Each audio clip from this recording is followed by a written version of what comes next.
Marcus wiped the sweat from his brow as he adjusted the quantum resonance scanner one final time. The barn had been converted into a makeshift laboratory over the past decade, filled with salvaged tech and jury-rigged equipment. At the center of it all sat Lyra, now 17, her luminescent blue skin shimmering as she manipulated complex holographic equations with her six-fingered hands.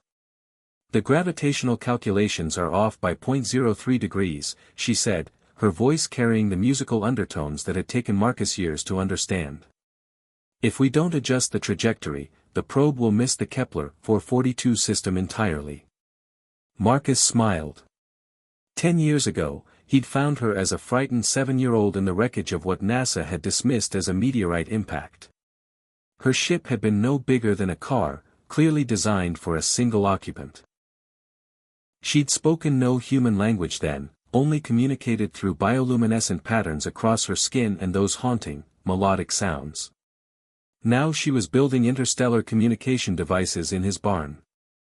"Dad," Lyra paused, the word still carrying weight after all these years. "The deep space array is picking up something." Marcus hurried over to the cobbled-together monitoring station.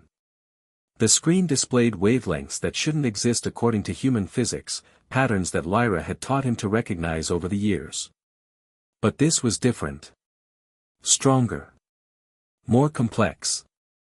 "It's a ship," Lyra whispered, her skin flickering between deep purple and silver, emotions Marcus had learned meant fear mixed with hope. "A big one."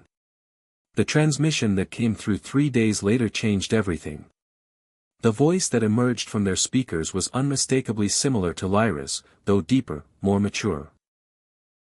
It spoke in the harmonic language that had taken Marcus 5 years to partially understand. "She says her name is Commander Vex-High of the Andorian research vessel Star Weaver," Lyra translated, her hands trembling as she adjusted the communication array. "She's been searching for me." Marcus felt his world tilt. For 10 years, he'd wondered if this day would come. He'd prepared for it, even, teaching Lyra about her presumed origins, encouraging her scientific pursuits, never trying to make her fully human. But now that it was here, the thought of losing his daughter felt like gravitational collapse in his chest. "She wants to meet," Lyra continued, her bioluminescence now a steady, nervous green. "She's asking permission to land." The ship that settled in the wheat field behind their property 3 days later defied several laws of physics that Marcus thought he understood. It was elegant, organic-looking, covered in the same bioluminescent patterns that decorated Lyra's skin.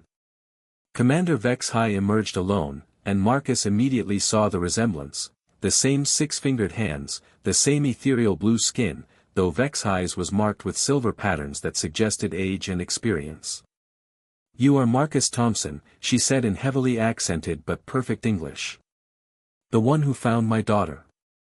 The conversation that followed in their small kitchen was perhaps the most surreal of Marcus's life.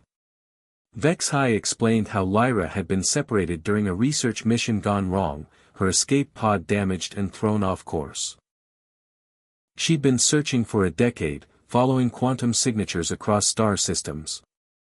"I owe you a debt beyond measure," Vex-High said, watching Lyra demonstrate the communication array they'd built together.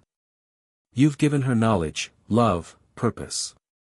Things I feared she'd lost forever." Marcus waited for the inevitable, the request to take Lyra home. Instead, Vex-High surprised him. "I have a proposal. My ship needs a permanent base for our research. This planet has potential. And Lyra has clearly inherited my family's gift for xenotechnology, enhanced by human creativity I never expected." She turned to Marcus, her large eyes reflecting depths of starlight. "What would you say to expanding your family operations? I have much to learn about raising a child in 2 worlds. And perhaps, we could raise more together." Marcus looked at Lyra, whose skin was now blazing with golden joy, then back at the alien woman who traveled across galaxies to find her daughter. "And apparently, a new home. I think," he said slowly, "we're going to need a bigger barn."